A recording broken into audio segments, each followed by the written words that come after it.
Today's episode is about Christmas. All aspects of Christmas, the commercial and economic, the decorations, the music, the movies, the Christmas specials.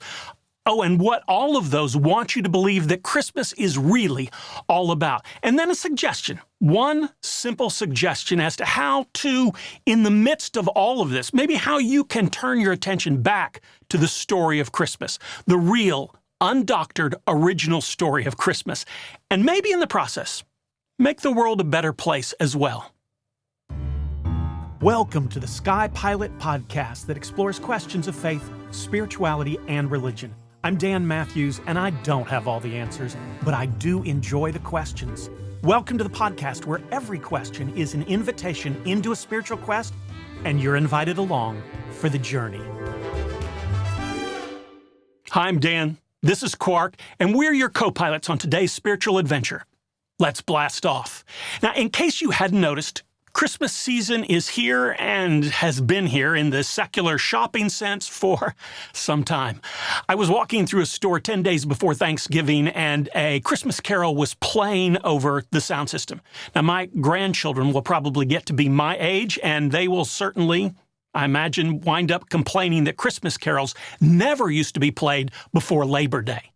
Now, let's get two things out of the way. And we begin with a question. What is the most important day on the Christian calendar, according to Christians? Oh, that one is easy. It's Easter. Really? Not Christmas? Oh, I'm certain of this one. Matter of fact, it appears that Christians did not start celebrating Christmas until several centuries after the death and resurrection of Jesus. That's right, and well done. Some of the earliest Europeans, matter of fact, who settled in America, the Puritans, for example, felt so strongly about the celebration of Christmas that they created and strictly enforced laws prohibiting its celebration in their communities. Okay, so the next part, and another question, what's the biggest holiday for Americans as a nation? Oh, also easy. It's Christmas, or as Americans like to call it, the holiday season. Indeed. Right on again. And finally, as a part of the same question, what's the primary tradition in this country related to Christmas? Oh, also, very easy question. It is tacky Christmas sweaters. So many tacky Christmas sweaters. It boggles the mind, really. Quark. Oh, all right. Christmas gifts. By the way, these questions are out of orbit easy. Okay, I got to ask you about that. Out of orbit easy? Oh, yes. Where I come from, we say something is as easy as falling out of orbit, or just out of orbit easy. Interesting. Look, I will confess to two things. First, I love this time of year. I love the carols, I love the decorations, I love the movies and the music and the Christmas specials. But let's be honest, the vast majority of all of those movies, televisions, even the songs, the Christmas carols, as fun and heartwarming as they are, don't really try to draw our attention back to the meaning of the original story of Christmas. Look, my favorite Christmas special as a kid growing up was How the Grinch Stole Christmas, the 1966 animated version. And that original animated version, well, actually, I like all of the versions, the book, the Jim Carrey version too. But there was a line that was added to the Dr. Seuss original story. In other words, it was not in the book, but was added to the 1966 animated version. And it comes to mind when thinking about how Christmas specials tell us what Christmas is really all about. I'll just let you watch and listen. Near. Christmas Day is in our grasp, so long as we have hands to clasp. Christmas Day will always be just as long as we have we. Christmas Day is in our grasp, so long as we have hands to clasp. How the Grinch Stole Christmas gives an interesting message. Christmas isn't about the birth of the Christ child, or even about giving and receiving gifts. It's about being with the people you love. Again, the point, according to the story, is Christmas Day is in our grasp, as long as we have hands to clasp. Now, that is absolutely an aspect of Christmas I love. Being with family and loved ones in and around Christmas is wonderful. So today I want to offer, well, just an addendum to all of this. I'm not going to suggest that we throw anything away, get rid of our current traditions. Now, I think Christmas, okay, I will make a confession here. I think Christmas has indeed been taken over by crass commercialism and rampant excess. That hopefully doesn't come as a surprise to anyone who's watching this. But my theme today will not be to eradicate any of that, but to hopefully redirect our focus a bit.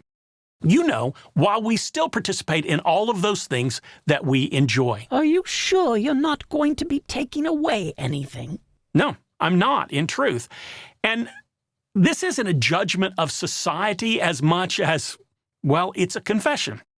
Because I participate as much in the excess of Christmas as anyone. So here's my suggestion, brought about by recent commercial actually, I saw on television. This is one of the He Gets Us video series, if you know what those are. I know there's some controversy revolving around those, mostly because there is a belief that they're presented by an anonymous group of wealthy donors who it is suspected, I don't know why, may be hiding questionable and unsavory beliefs. Now, if that's true, and it may be true for all I know, I haven't seen a single video that I think espouses any kind of troubling theology. And as I said, I've seen a lot of them, and I haven't seen that in any of them. The one that caught my attention was entitled, well, actually, I don't need to tell you about it. Let me just let you watch the video, and then I'll tell you where it took me after I saw it. There was a mother and a father who had a son.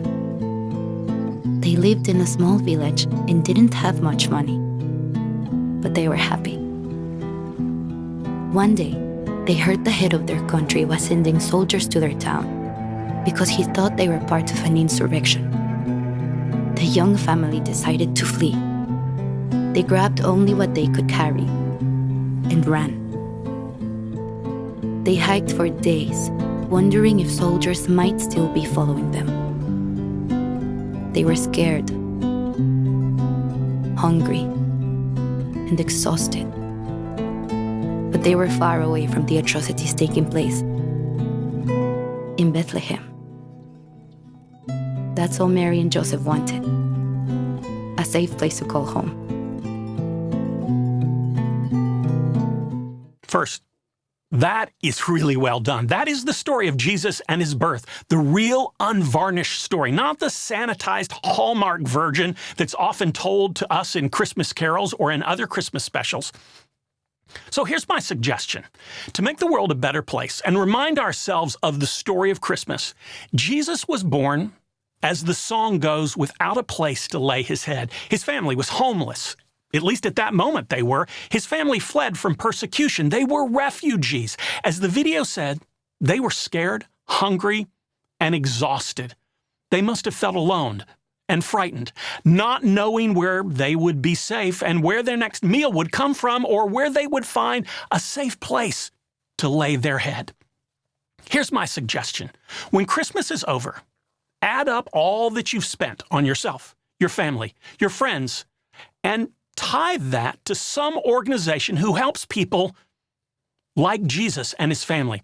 It can be refugees, homeless, hungry, however you see them in need in that story, you choose, but tithe what you have spent on Christmas to someone who's experiencing a life like Jesus and his family did in the real Christmas story. Now, I haven't decided to whom we will give ours yet, but we're definitely going to do this in our household. I think we're going to invite the family together. We'll have dinner, and then the extended family, all the people I've spent money on for this, will help choose where we're going to give our money. But I encourage you to remind yourself of the real story of Christmas. And if you do this in any way, you'll also make the world a better place by tithing your Christmas. And that's all for today. Wait. Before we go, what about people who can't afford to tithe their Christmas? They went into debt as it is for their Christmas. Yeah, okay, that's fair. I appreciate that. There's way too much of that. Then I would suggest that the best gift you can give your family at Christmas time is not taking on debt for the coming year. Now, maybe you have already spent what you're going to spend at this point before Christmas, and in that case, then promise yourself next year that the best gift you can give to your family is to give a Christmas that you can all afford, and you aren't burdening yourself under its weight for the rest of the year. Enjoy Christmas and all of its trappings. Just enjoy the Christmas that you can afford. Thanks for watching. And on your spiritual journey, may you ask questions, seek answers, and boldly go wherever the quest takes you. Thanks for joining us here today and being part of the SkyPilot Faith Quest community. This is a great place to ask questions you wouldn't feel comfortable or safe asking in other places. And remember, the sign of a strong faith, solid religion, or healthy spiritual journey is not certainty, but that you keep asking questions.